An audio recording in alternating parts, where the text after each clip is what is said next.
So let's explore now what other types of web pages we can create using other types of HTML elements. In addition to lists, one thing you might imagine is that one of the important things on the web is not just displaying text, but also displaying other types of media, like images, for example. So how might we go about doing that? Well, for example, let's go back into my text editor. Let me create a new file that I'm going to call image.html, which is going to contain some code for displaying some images. I'll go ahead and go into hello.html and copy this text into the page. Again, change the title to image. And now, inside of the body, I'm going to add a new tag called image. And the image tag has a couple of required attributes. Remember that attributes are what we saw before, things like adding a lang equals n to the top of my page to indicate that this web page is written in English, for example. And the image tag has a couple of required attributes that I need to add. In particular, when I display an image on the page, I need to specify what image I actually want displayed, for example. So I might specify image src, short for source, is going to be equal to what image do I actually want to display on this page. And it just so happens that inside of my folder where I have image.html, I have an image called dog.jpg. So I'm just going to specify dog.jpg as the file name of the image that I want to display. And it turns out that images also have a second required attribute. In addition to the file name or the link to whatever image I want to display, I also need to provide some alternative text. A text-based representation of what you're going to see on the image, because in some cases, some web browser might not be able to render the image correctly. You might imagine if there's some error rendering the image, or if someone's on a slow internet connection, or if someone's using a screen reader and therefore can't actually see the image. We want some text-based representation of that image as well.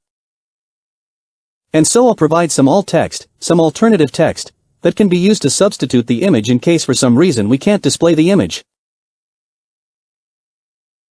And the alt text that I'll use in this case is just going to be the word dog, for example. And that's all I need. Now, notice in particular there's something a little bit different about this image tag compared to other tags that we've seen before, in the sense that it doesn't have a closing tag, in the sense that the body had a beginning of the body and an end to the body. Our ordered list had a beginning of the ordered list and the end of the unordered list with list items in between. It doesn't really make sense for an image, for example, to have the beginning of the image and the end of the image and some content in between. Because the image is just a single HTML element that can't really have anything inside of it. So in that sense, we don't actually need a closing image tag. The image tag is self-closing. It is its own beginning and end. So we can just say we want an image to be here that is dog.jpg with an alternative text of just the word dog, for example. So now, if I open up image.html, we'll see that what gets loaded is quite large, a picture of a dog. And I can scroll around and see this entire image. Of course, this picture of a dog is probably larger than I wanted it to be.